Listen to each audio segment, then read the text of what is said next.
Calanog. He is the chief economist at Reese. Thank you for being with us today. I'm glad to be here, Maxine. Nice. I have a few questions for you today. Okay. The first one is, what did you think of the show? I think it's going great. Now, the show is still ongoing, but there are hundreds of people here, and I think this event is always a great opportunity to bring people together, disseminate information, and hopefully pick up something valuable that you can use when you go back to work on a day-to-day basis. Exactly. It's very useful. Yep. My second question is, tell me something exciting that's happened at your company recently. Well, Reese is a data provider for commercial real estate analytics, and we've been in business for 31, 32 years.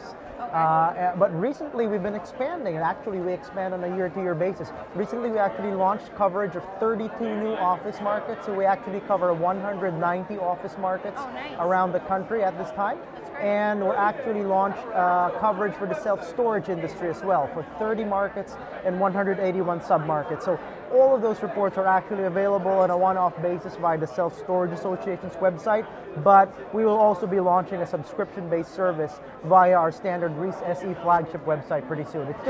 It's just very engaging and interesting to see that we're covering more markets and more property types, because I think investors want to see what else is out there. Exactly. Is it just You're right. multifamily and retail and office? Right. Well, is it just New York? Let that spread out. What about some other markets that are underserved and might be undervalued?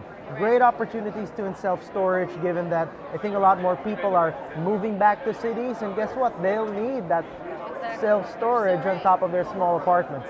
And speaking of the market, what are your expectations for 2013?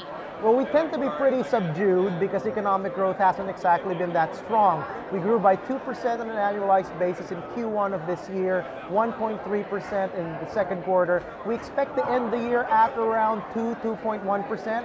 That's not a very strong growth figure in any case, but compared to the rest of the world, it turns out that the US is actually doing fairly well. China's slowing down, Europe has its problems to solve, even India's slowing down. So if you're an investor looking for an opportunity that provides some returns with a manageable level of risk, it turns out that the US looks pretty good. I guess it's pretty good for us, right? Yep, that's good for us. Well, that's it, Victor. Thank you so much for being with us today, and that's it. Appreciate it. Thank you.